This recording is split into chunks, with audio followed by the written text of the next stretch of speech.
രാവിലെ ഞാൻ മേക്കപ്പ് ഇട്ടിരിക്കുന്നത് എന്താണെന്ന് ചിലപ്പോൾ ഞാൻ വിചാരിക്കായിരുന്നു. കാരണം എൻ്റെ കുഞ്ഞ് എൻ്റെ ജനോമോളുടെ ഡാൻസ് ഫോക്ക് ഡാൻസിൻ്റെ കോമ്പറ്റീഷനാണ്. സ്കൂളിലൊന്ന് പോകുക കേട്ടോ. പുട്ട് വേണ്ട, ഞങ്ങൾ പുട്ട് കഴിക്കത്തില്ല.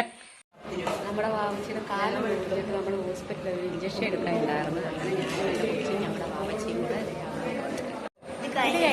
വേണം എൻ്റെ കൊച്ചു ഡാൻസിൻ്റെ സ്കൂളിലോട്ട് പോകാൻ വേണ്ടിയിട്ട് ഇങ്ങനെ വെയിറ്റിങ്ങിലാണ് നടക്കും. എൻ്റെ ജനോവയുടെ സ്കൂളായത് കേട്ടോ. അപ്പോൾ അവളുടെ ഫോക്ക് ഡാൻസ് ആയിപ്പോൾ. അപ്പോൾ അതിനായിട്ടാണ് എൻ്റെ കുറിച്ച് പോകുന്നത്. നമ്മുടെ ജനോവയാണെങ്കിൽ ഭയങ്കര മടിച്ച് കേട്ടോ. മടി എന്ന് പറഞ്ഞാൽ ഭയങ്കര കളിക്കാൻ നല്ല സൂപ്പറായിട്ടുള്ള ഡാൻസ് കളിക്കുമെങ്കിലും മടിച്ചതേ ഉള്ളൂ.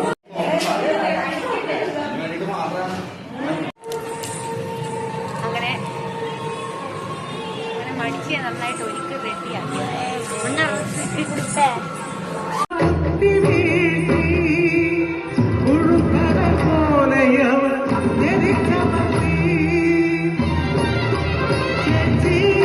അങ്ങനെ ഡാൻസിന് ഫസ്റ്റ് പ്രൈസ് മേടിച്ചിട്ട് ദേ പാവട കൊണ്ടുവന്ന് എൻ്റെ ജനോവയൊക്കെ വിട്ടിട്ട് ഞാൻ എൻ്റെ വീട്ടിൽ വന്നു.